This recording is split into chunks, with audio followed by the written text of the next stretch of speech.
Today we have Canon's lightest full frame camera, the EOS R8. Right here, beautiful, look at right there. First impressions, it's so light. It is such a light camera. You take the lens off, you take the battery out, it weighs less than a pound. The grip fits really well. My fingers fit right underneath there. You have the dial on top here, the dial on back, and you can have this beautiful full frame sensor. You can fit RF lenses, like the creative lenses, their specialty lenses. This battery, initial reaction was, oh man, why'd they use this battery? It's not known to have the greatest lifespan, but after using it, I wasn't too mad about it. Also, it lasted through a very cold night on the mountain. When we got this camera in, the picture line crew called me downstairs. They were like, hey Sarah, the R8's in. And I'm like, sweet. So I come down, sitting there, I pick it up. I want to take this backpacking. When I go backpacking, I'm also carrying a sleeping bag and a tent or whatever else I need. This allows so I can bring my drone and GoPros. Not only is it lightweight, it's also compact. This frame is a lot slimmer than the other R series. We hiked up the mountain. I took some pictures when we were setting up the tent, took a little video. With this full frame, I wanted to see how well it captured the highlights as well as the shadows.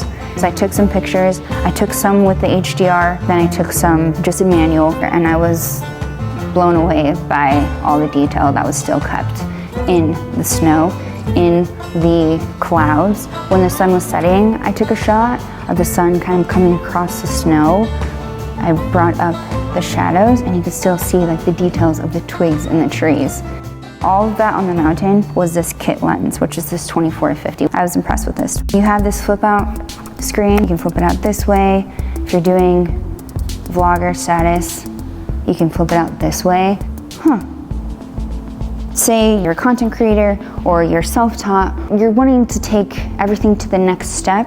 This is a good step, and this is kind of what Canon has made this camera for.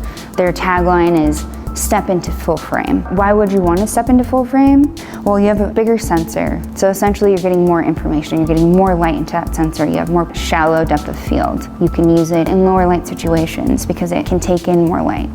Utilizing that full frame with one of Canon's beautiful creative lenses, you really can start stepping into those more dynamic shots or that bokeh effect, more of that blurred background, you know. So when you're first stepping into that next level, sometimes it's really intimidating because you're not sure what settings to do. You're not sure, you're sure, okay, I want to get this landscape. I want to see the highlights and I want to see the shadows, but I'm not sure exactly how to do that. So there's modes on here that the camera does it for you. It uses deep learning technology, and you can go and say, okay, I want a blurred background. I'm not sure how to do that, but you can go to background blur.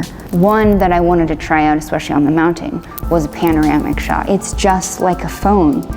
You start and you just move down the scene and it does it for you, and it turned out beautiful. There's not a lot of color because, yeah, you know, like the snow is melting, there's a lot of browns and whites, but the fact that there is still detail in that bright white snow, but also in the browns of the trees, I was pretty impressed. Not just the end image, but also the process. I didn't have to like take individual pictures and stitch them together. It's just there. It's great. You should learn how to do it manual mode because knowledge is power, but until then, this is pretty magical. After I took it out onto the mountain, I wanted to try it in a different scenario. So I took it to my sister's flower shop. There's so many colors in her shop. I wanted to see how it captured the colors. I was able to capture the mood exactly how I wanted to capture it. Kind of like a little bit moody. It was raining outside, so I went outside, I took some pictures. I did some video movement, some handheld video movement. It does have movie image stabilization. There were some shots that were a little shaky. Some of that was on me, so I threw stabilization on a couple shots. Video features. So you can do 6K oversampled, uncropped 4K. That's a lot of words. Essentially, it's just a higher res 4K. You're doing 4K, but you're getting even more information into that full frame. You can do up to 180 frames a second. I mean, I'm always like happy if it's 120. I'm like, man, yeah, 120, I'm set. I don't need anything else. 180, you can get some really slow motion, smooth stuff with that. You do have to be careful with some lights because some lights will flicker.